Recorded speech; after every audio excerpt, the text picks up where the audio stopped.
ناک حویلی کی، جہاں پہ ایک نئی نویلی دلہن شادی ہو کر آئی۔ آئیے سنتے ہیں اسی کی زبانی۔ شادی ہو کر جس گھر میں آئی، یہ گھر کم جنات کا مسکن زیادہ لگتا تھا۔ حویلی ٹائپ یہ گھر، جس میں 2 پوشن تھے اور اس کے اوپر چھت۔ دونوں پوشن میں تقریباً 5 کمرے تھے۔ گھر کے آگے بڑا سا لان تھا جو کہ ہریالی اور درختوں سے بھرپور تھا اور کافی خوبصورت لگتا تھا، لیکن رات کے وقت یہ بہت خوف دلاتا تھا۔ اور اتنے بڑے گھر میں رہنے والا کون؟ صرف میری ساس اور شوہر اور اب تیسرا فرد میں۔ اس گھر کو میں نے جنات کا مسکن اس لیے کہا کہ سناٹا یہاں دن کے وقت بھی رات جیسا ہوتا تھا۔ ساس میری کم گو تھیں، کمرہ بند کر کے اپنی عبادات تسبیحات میں لگی رہتی تھیں۔ شوہر آفس میں ہوتے تھے۔ میں اس گھر میں اکیلی، بھلا کیا شور مچاتی؟ کام کرنے والی آتی تھی، کام کر جاتی تھی۔ کھانا پکانے والی بھی آتی تھی، مگر میں نے اسے ہٹا دیا۔ اگر میں کھانا بھی نہ پکاتی تو دن بھر کیا کرتی؟ بہرحال بہت جلد ہی مجھے احساس ہو گیا کہ یہاں ہمارے سوا کوئی اور بھی رہتا ہے۔ اب معلوم نہیں اسے میری موجودگی پسند آ رہی تھی یا نہیں، یا وہ مجھے اپنی موجودگی کا احساس دلانا چاہتا تھا۔ میں سمجھ نہیں پا رہی تھی۔ بہت کچھ عجیب ہونا شروع ہو گیا تھا۔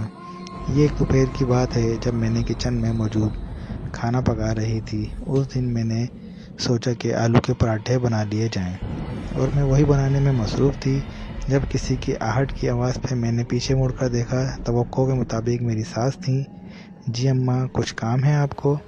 میں نے پوچھا تو کہنے لگی، مجھے تو گوشت پکا دو، میں نہیں کھاؤں گی۔ یہ میں نے کہا، جی اماں میں پکا دیتی ہوں۔ وہ کچن سے چلی گئیں۔ ایک دم مجھے خیال آیا کہ انہیں کیسے پتا کہ میں اس وقت گوشت نہیں پکا رہی، سبزی بنا رہی ہوں، کیونکہ میں نے انہیں بتایا ہی نہیں تھا۔ میری ساس پکانے کے معاملے میں نہ پوچھتی تھی نہ بولتی تھیں، جو پکا لو کھا لیتی تھیں۔ خیر انسان ہیں، گوشت کا دل چاہ رہا ہوگا۔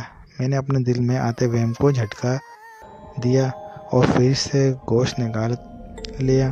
پکانے کے بعد میں نے کھانا ٹرے میں سجا کر لے گئی، اپنے لیے پراٹھے اور ان کے لیے گوشت۔ وہ دیکھ کر کہنے لگی، میں بھی آلو کے پراٹھے ہی کھا لیتی۔ میں نے کہا، آپ نے ہی تو کہا تھا کہ گوشت کھانا ہے۔ انہوں نے حیرت سے میری طرف دیکھا۔ میں نے کب کہا تھا؟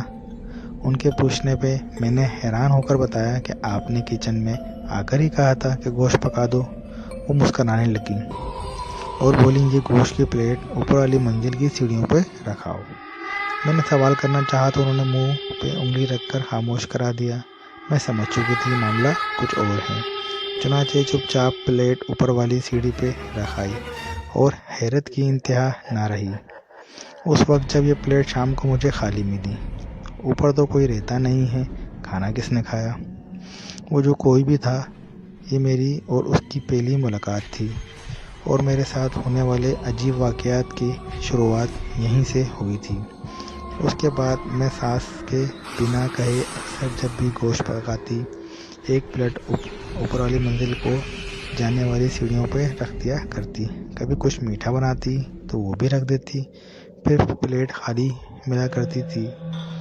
میں سمجھ چکی تھی کہ یہاں جنات ہیں۔ بہرحال ہمیں کوئی نقصان نہیں دیتے تھے، بس کچھ عجیب واقعات ہوتے رہتے تھے۔ کبھی کسی بچے کے رونے کی آواز آتی، کبھی ایسا لگتا بہت ساری لڑکیاں آپس میں مل کر ہنس رہی ہوں، کبھی لگتا کوئی عورت میرے پیچھے سے گزری۔ کچھ زیادہ حیران کن بھی ہو جاتا۔ ایک دفعہ یوں ہوا کہ نہانے چلی گئی، اس وقت میری ساس سو رہی تھیں، اتنے میں دروازے پہ گھنٹی بج گئی۔ یا اللہ، کون آ گیا اس وقت؟ میں نے سوچا۔ بہرحال کپڑے پہن کر باہر نکلتے تھوڑی سی دیر لگ گئی۔ باہر آئی تو دیکھا کہ میرے شوہر صوفے پہ بیٹھے ہیں۔ آپ یہاں اس وقت؟ میں نے حیرانی سے پوچھا۔ اس سے زیادہ حیرانی سے انہوں نے مجھے اور پھر اپنے پیچھے مڑ کر دیکھا اور پریشان ہو کر بولے، اگر تم یہاں ہو تو جس نے دروازہ کھولا وہ کون تھا؟ کیا مطلب؟ میں نے حیرت سے پوچھا۔ تو وہ کہنے لگے، دروازہ بھی تم نے کھولا ہے، باتھ روم سے نہا کر بھی تم آ رہی ہو۔ میں تو اس لیے جلدی گھر آ گیا کہ میری آج طبیعت ٹھیک نہیں ہے۔ میں نے انہیں بتایا کہ دروازہ میں نے نہیں کھولا۔ بہرحال ہم دونوں میاں بیوی نے بات کو زیادہ کریدا نہیں، ہم سمجھ چکے تھے۔ پھر ہوا یوں کہ کچھ دن بعد مجھے خوشخبری ملی کہ میں ماں بننے والی ہوں۔ یہاں سے میرے ساتھ ہونے والے واقعات کچھ بھیانک رخ اختیار کر گئے۔ اس رات میں اور میرے شوہر باہر گھومنے گئے۔ واپس آ کر جب ہم سوئے تو اس رات جو ہوا وہ میرے لیے ناقابل برداشت تھا۔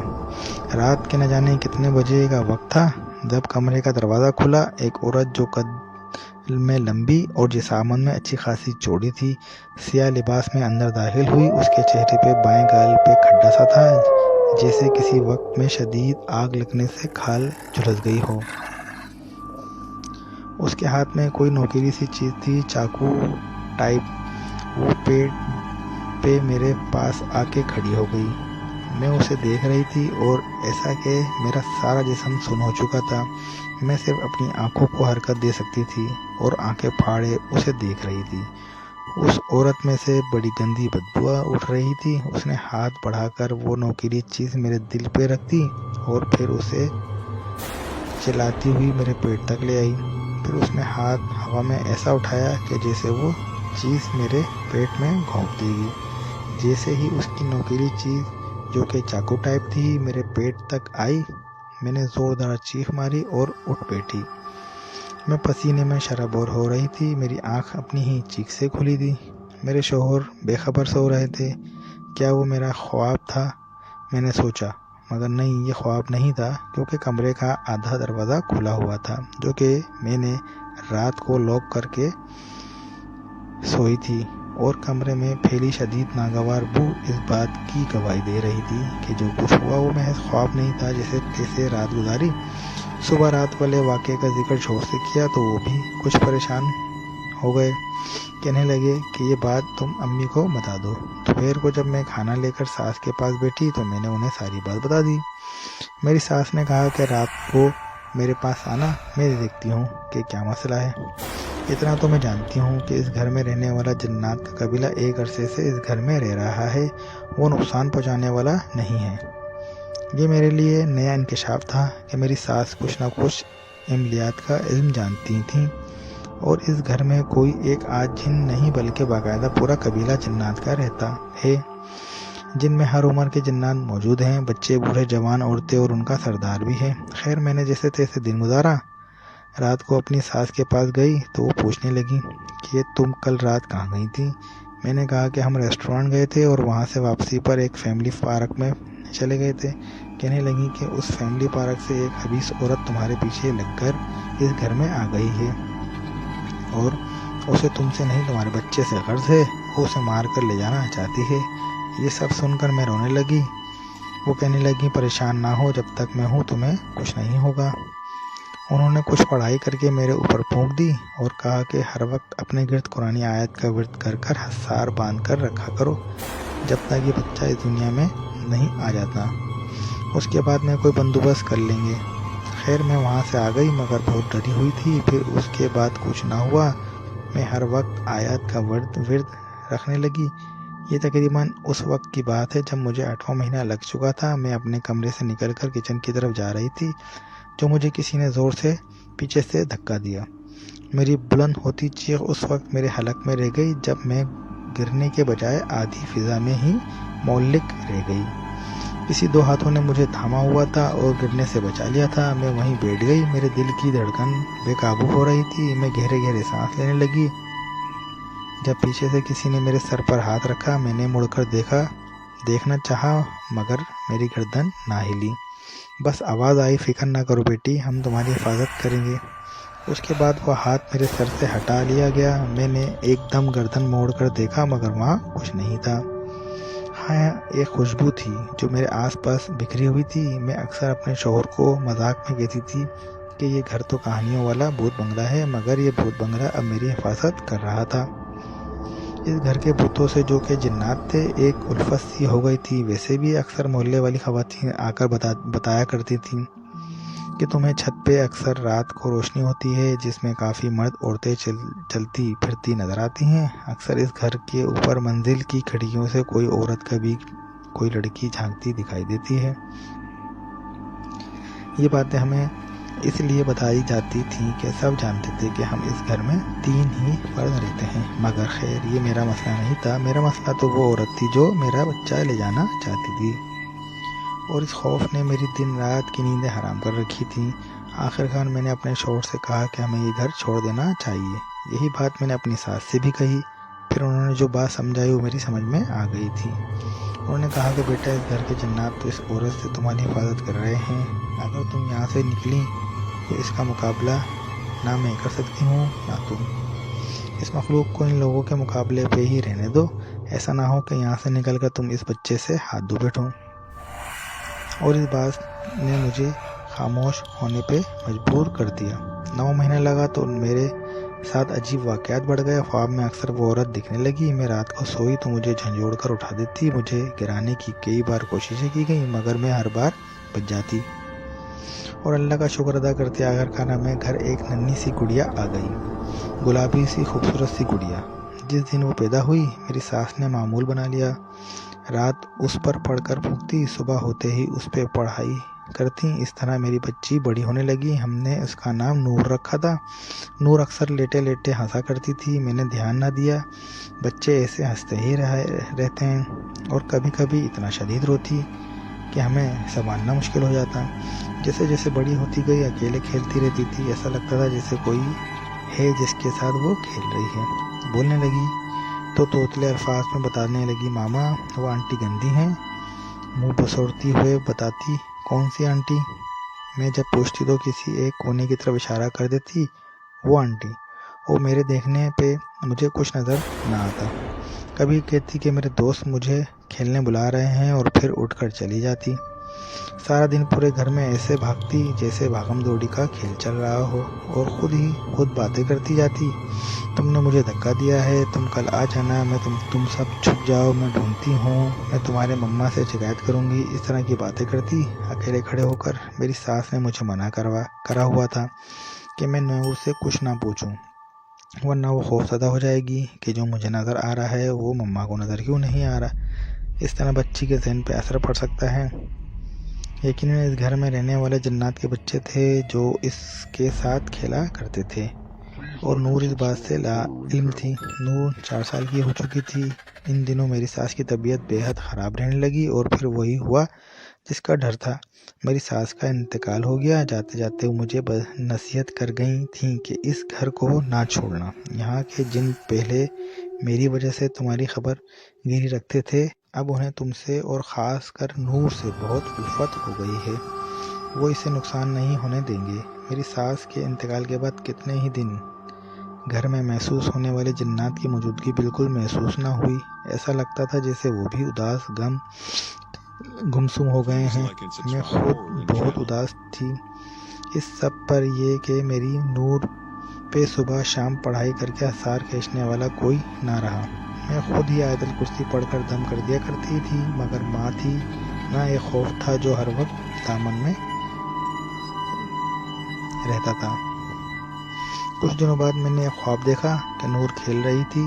ایک دم ایک زوردار آواز بلند ہوئی اور کسی نے ایک دم بائیں جانب سے پکڑ کر نور کو اندھیرے میں کھینچ لیا۔ اس سے پہلے کہ نور پوری اندھیرے میں گم ہوتی، روشنی کی طرف سے ایک ہاتھ آیا اور نور کا دایاں ہاتھ پکڑ لیا۔ اب حال یہ تھا کہ وہ کبھی اندھیرے کی طرف کھینچی جا رہی تھی تو کبھی روشنی کی طرف۔ نور بری طرح چلا رہی تھی، مما مما بچاؤ مما، اور ایک دم میری آنکھ کھل گئی۔ میں پسینے میں بھیگ رہی تھی۔ میں نے نور کی جانب دیکھا، وہ میرے برابر میں سو رہی تھی۔ میں نے گھڑی دیکھی، مغرب کا وقت ہونے والا تھا۔ میرے اللہ، میں دوپہر میں سوئی، اتنا سو گئی، آج عصر کی نماز بھی قضا ہو گئی۔ ابھی میں سوچ ہی رہی تھی کہ ایک دم جھٹکے سے کمرے کا دروازہ کھلا اور جیسے کسی نادید چیز نے نور کا پاؤں پکڑ کر گھسیٹا۔ نور دھڑام سے بیڈ سے کھینچتی ہوئی گر گئی۔ میری چیخ نکل گئی۔ اس سے پہلے کہ میں نور کو پکڑتی، کسی نے اس کی ٹانگ پکڑ کر کھینچی، اور اب وہ زمین پہ گھسیٹتی ہوئی کمرے سے باہر جا رہی تھی۔ کوئی اسے گھسیٹ رہا تھا، اور نور پوری طرح چلا رہی تھی۔ میں نور کے پیچھے بھاگی۔ وہ اب صحن میں آ چکی تھی۔ اب حال یہ تھا کہ نور آگے گھسیٹتی جا رہی تھی اور روتی جا رہی تھی۔ اس کی ٹانگ ہوا میں معلق تھی اور اس کے پیچھے میں بھاگ رہی تھی۔ پھر ایسا لگا جیسے میں کسی چیز سے ٹکرا گئی یا کوئی چیز مجھے ماری گئی۔ میں دھڑام سے زمین پر گر گئی۔ میری بند ہوتی آنکھوں نے جو آخری منظر دیکھا، میری نور زمین پر گھسیٹتی ہوئی لان میں کھلنے والے دروازے کی طرف جا رہی تھی۔ اس کے بعد میری آنکھوں کے آگے اندھیرا چھا گیا۔ میں بھاگتی جا رہی تھی۔ میرے پیروں میں نوکیلے پتھر چبھ رہے تھے۔ نہ جانے کیسی جگہ تھی، اندھیرے کے سوا کچھ نہیں تھا۔ پیروں سے سیاہ مادہ بہہ رہا تھا، چکنا شاید خون تھا، مگر مجھے پرواہ نہیں تھی۔ اس وقت میرے دماغ پہ صرف نور سوار تھی۔ نور نور نور، ہائے کوئی میری بچی لا دو۔ میں چیختی چلاتی ادھر سے ادھر بھاگ رہی تھی۔ بھاگتے بھاگتے ایک جگہ رک گئی۔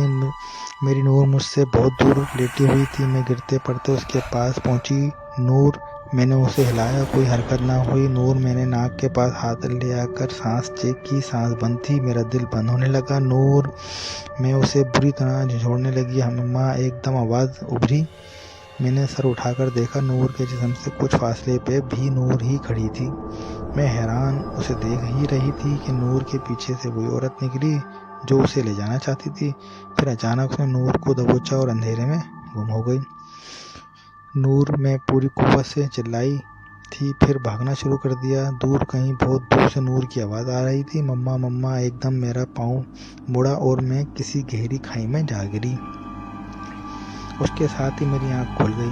اب میں آواز آ رہی تھی، مما مما۔ میری نور میرے اوپر جھکی مجھے بلا رہی تھی، مما اٹھیں۔ میں نے حیرت سے اسے دیکھا اور اپنی باہوں میں بھر لیا۔ مجھے ایسا لگ رہا تھا جیسے میری بند ہوئی سانس بحال ہو گئی ہو۔ میرے شوہر برابر میں بیٹھے حیران ہو رہے تھے کہ یہ ہو کیا رہا ہے۔